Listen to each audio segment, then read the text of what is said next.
आज है 9 अगस्त 2025 दिन शनिवार। यूपी की सुर्खियों में आपका स्वागत है। आइए देखते हैं फटाफट अंदाज में यूपी की खबरें।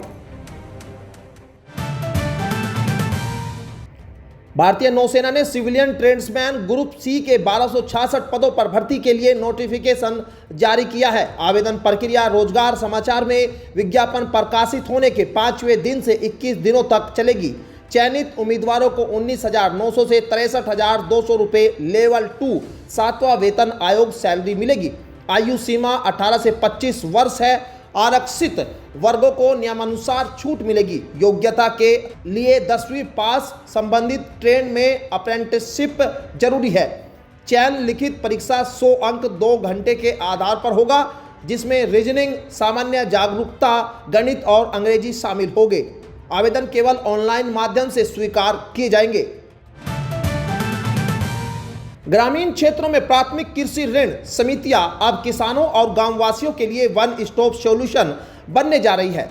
सहकार में समृद्धि योजना के तहत पैक्स खाद बीज वितरण के साथ बिजली बिल भुगतान, बैंकिंग, एलपीजी वितरण, जन औषधि केंद्र, पीडीएस दुकान, दूध collection centre, food processing unit और पेट्रोल पंप जैसी सेवाएं शुरू करेगी। प्रदेश में 6861 सक्रिय पैक्स किसानों को सस्ती दरों पर खाद बीज उपलब्ध करा रही है। नाबार्ड ने यूपी की नगद ऋण योजना की सराहना कर इसे अन्य राज्यों में लागू करने का निर्णय लिया है, जिससे पैक्स को कारोबार बढ़ाने में मदद मिलेगी। योगी आदित्यनाथ सरकार ने गुरुवार को हुई कैबिनेट बैठक में विदेश में मास्टर डिग्री करने वाले छात्रों के लिए अटल बिहारी वाजपेयी छात्रवृत्ति योजना को मंजूरी दी। इसके तहत हर साल 5 छात्रों को विदेश भेजा जाएगा, जिसमें खर्च का आधा हिस्सा राज्य सरकार और आधा ब्रिटेन की संस्था वहन करेगी। बैठक में 2 नए निजी विश्वविद्यालय, वेदांता विश्वविद्यालय मुजफ्फरनगर और बोधिसत्व केडी विश्वविद्यालय बाराबंकी को स्वीकृति मिली। साथ ही केजीएमयू अधिनियम में संशोधन, 1750 असफल नलकूपों के रिबोर प्रोजेक्ट, महिला सुरक्षा के लिए 82 नए वाहन और नगर निगम अधिनियम में संशोधन समेत 19 अहम प्रस्तावों पर मोहर लगी। बिजनौर जिला भीषण बाढ़ की चपेट में है, जिससे जनजीवन अस्त व्यस्त हो गया है। दिल्ली पौड़ी नेशनल हाईवे 119 और धामपुर बिजनौर मार्ग बंद है। कई सड़कों पर पानी भरा है। डीएम जसजीत कौर ने नाव और ट्रैक्टर से बाढ़ग्रस्त इलाकों का दौरा किया। प्रभावित परिवारों को हर संभव मदद का भरोसा दिलाया। मीरापुर सीकरी गांव में 85 परिवारों से मुलाकात कर उन्हें सुरक्षित शेल्टर हाउस में भेजने के निर्देश दिए। राहत सामग्री, भोजन, पानी और दवाओं की समय पर आपूर्ति हो रही है। जिला प्रशासन अलर्ट मोड पर है। एनडीआरएफ और एसडीआरएफ टीमें लगातार रेस्क्यू में जुटी है। योगी कैबिनेट ने 1.5 क्यूसेक क्षमता के 1750 असफल राजकीय नलकूपों के पुनर्निर्माण परियोजना को मंजूरी दे दी है। 561.20 करोड़ रुपए की लागत वाली इस योजना से 1.75 लाख हेक्टेयर सिंचाई क्षमता बहाल होगी और 2.39 लाख कृषक परिवारों को लाभ मिलेगा। लागत का 95% नाबार्ड और 5% राज्य सरकार वहन करेगी। 62 जिलों में नहर विहीन क्षेत्रों को प्राथमिकता दी जाएगी। परियोजना से सीमांत किसानों को सीधा लाभ, खाद्यान्न उत्पादन में वृद्धि और 16.13 लाख मानव दिवस रोजगार सृजन की संभावना है। कार्य अगले 2 वर्षों में पूरा किया जाएगा, जिससे सिंचाई व्यवस्था में सुधार होगा। पावर कॉर्पोरेशन में अध्यक्ष डॉक्टर आशीष गोयल ने चतुर्थ श्रेणी कर्मचारियों को तृतीय श्रेणी पदों पर पदोन्नति का अवसर देने के निर्देश दिए हैं। कर्मचारियों की क्षमता और कुशलता के आधार पर उन्हें परीक्षण देकर पदोन्नत किया जाएगा। शक्ति भवन में समीक्षा बैठक के दौरान उन्होंने वार्षिक गोपनीय रिपोर्ट समय पर तैयार करने, सभी संवर्ग के परीक्षण की व्यवस्था करने और संविदा कर्मियों को समय पर वेतन देने के निर्देश दिए। बायोमेट्रिक उपस्थिति अनिवार्य करते हुए वेतन भुगतान इसी आधार पर करने को कहा गया, जिसमें कार्यप्रणाली में पारदर्शिता और दक्षता सुनिश्चित हो सके।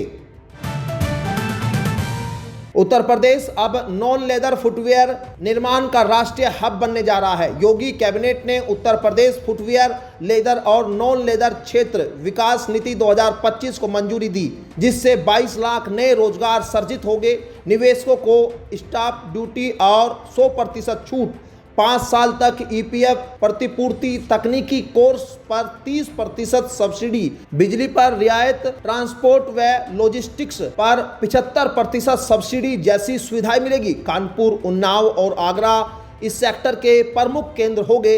वर्तमान $350 करोड़ के बाजार के साथ अगले 4 साल में निर्यात $8 अरब तक पहुंचने का अनुमान है। उत्तर प्रदेश सरकार ने सरकारी कर्मचारियों और अधिकारियों के लिए हाउस लोन सीमा 7.5 लाख से बढ़ाकर 25 लाख रुपए कर दी है। यह सुविधा 5 वर्ष की नियमित सेवा पूरी करने के बाद 7.5% ब्याज दर पर मिलेगी। लोन अधिकतम 20 वर्षों में चुकाना होगा, जबकि मरम्मत या विस्तार के लिए 10 लाख रुपए तक का लोन 10 वर्षों में चुकाना होगा। भवन का स्वामित्व कर्मचारी या जीवन साथी के नाम होना अनिवार्य है। पुराने लोन का निपटारा करने पर ही नया लोन मिलेगा। सरकार का मानना है कि इस फैसले से कर्मचारियों का आर्थिक बोझ कम होगा और घर का सपना साकार होगा। यूपी सरकार ने ग्रामीणों को बड़ी राहत देते हुए घरौनी ग्राम्य आवासीय अभिलेख को कानूनी मान्यता देने का फैसला किया है। कैबिनेट ने उत्तर प्रदेश ग्रामीण आबादी अभिलेख विधेयक 2025 को मंजूरी दी, जिससे ग्रामीण अब अपनी आवासीय संपत्ति को गिरवी रखकर बैंकों से आसानी से ऋण ले सकेंगे। स्वामित्व योजना के तहत अब तक 90.57 लाख घरौनी प्रमाण पत्र जारी हुई है, जिन्हें पहले बड़े वित्तीय लेन देन में मान्यता नहीं मिलती थी। नए कानून से संपत्ति विवादों में कमी आएगी और ग्रामीण अर्थव्यवस्था मजबूत होगी। विधानसभा से मंजूरी के बाद यह व्यवस्था लागू होगी, जिससे लाखों परिवार लाभान्वित होंगे। यूपी विधानसभा के मानसून सत्र में 13 अगस्त सुबह 11 बजे से 14 अगस्त तक लगातार 24 घंटे विजन डॉक्यूमेंट 2047 पर चर्चा होगी। मुख्यमंत्री योगी आदित्यनाथ के निर्देश पर तैयार हो रहा यह डॉक्यूमेंट प्रदेश के विकास का रोड मैप बनेगा। सभी मंत्री अपने विभाग का विजन पेश करेंगे, जिसमें नागरिकों के सुझाव भी शामिल होंगे। इसका लक्ष्य गांव, गरीब, किसान, व्यापारी, युवा और आम जनता का जीवन बेहतर बनाना है। बैठक में तय हुआ है कि मंत्री और अधिकारी मिलकर यह योजना तैयार करेंगे। इससे पहले 2019 में विधानसभा का विशेष सत्र लगातार 36 घंटे चला था। इलाहाबाद हाईकोर्ट ने संभल हिंसा में सपा सांसद जियाउर रहमान बर्क को बड़ी राहत दी है। कोर्ट ने निचली अदालत की अग्रिम कार्यवाही पर पुलिस की चार्जशीट पर रोक लगाते हुए राज्य सरकार से 3 हफ्ते में जवाब मांगा है। अगली सुनवाई 9 सितंबर को होगी। यह मामला 24 नवंबर 2024 को शाही जामा मस्जिद सर्वे के दौरान हुई हिंसा से जुड़ा है, जिसमें 4 लोगों की मौत हुई थी। जून 2025 में दाखिल चार्जशीट में बर्क समेत 23 लोगों को आरोपी बनाया गया था। याचिका में चार्जशीट को हाईकोर्ट में चुनौती दी गई है। उत्तर प्रदेश के गाजीपुर में गंगा नदी के बढ़ते जलस्तर से हालात गंभीर है। जिले की 5 तहसीलों सदर, जमानिया, मोहम्मदाबाद, सैदपुर और करंडा के 150 गांव बाढ़ से प्रभावित है। 102 प्राथमिक विद्यालय पानी में गिर गए हैं, जिनमें 7 से 8 अगस्त तक छुट्टी घोषित की गई है। फसल, मवेशी और संपत्ति को भारी नुकसान हुआ है। कई सड़कें जलमग्न हुई है। जिला प्रशासन ने राहत बचाव कार्य शुरू कर राहत शिविर लगाए हैं। गंगा का जलस्तर खतरे के निशान से ऊपर है, लेकिन आधा सेंटीमीटर प्रति घंटे की रफ्तार से घट रहा है, जिससे स्थिति में सुधार की उम्मीद है। काकोरी एक्शन शताब्दी समारोह में सीएम योगी आदित्यनाथ ने विदेशी टैरिफ के मुद्दे पर स्वदेशी अपनाने की अपील की। उन्होंने कहा कि इस पर्व त्योहार पर केवल देसी उत्पाद खरीदे, भले ही महंगे हो, क्योंकि यही राष्ट्र की ताकत बढ़ाएगा और विदेशी ताकतों का घमंड चूर करेगा। उन्होंने हर घर तिरंगा अभियान के साथ देसी कारीगरों के उत्पादों को प्राथमिकता देने की बात कही। सीएम ने आज़ादी के लिए बलिदान की महत्ता बताते हुए कहा कि आत्मनिर्भरता के लिए स्वदेशी जरूरी है। यह पीएम मोदी की वाराणसी में दी गई अपील का समर्थन है, जिसमें उन्होंने लोकल फॉर वोकल पर जोर दिया था। मेरठ के केएल इंटरनेशनल स्कूल के कक्षा 10 के छात्रों आइनांस और जाह्नवी ने संजीवनी बास्केट नामक डिवाइस इजाद की है, जो बंद पेटियों में रख के फल सब्जियों की ताजगी और खराबी का पता लगाएगी। एथिलीन गैस, तापमान और अन्य सेंसर आधारित यह उपकरण खराब होने से पहले फल की पहचान कर नुकसान घटाएगा। शिक्षा मंत्रालय के अटल इनोवेशन मिशन और AICTE ने उनके प्रोजेक्ट को देश भर के 8 लाख प्रतिभागियों में से शीर्ष 200 में चुना है और फंड देने की घोषणा की है। यह डिवाइस फल विक्रेताओं, गोदामों, मिड डे मील जैसी सेवाओं में बेहद उपयोगी साबित होगी।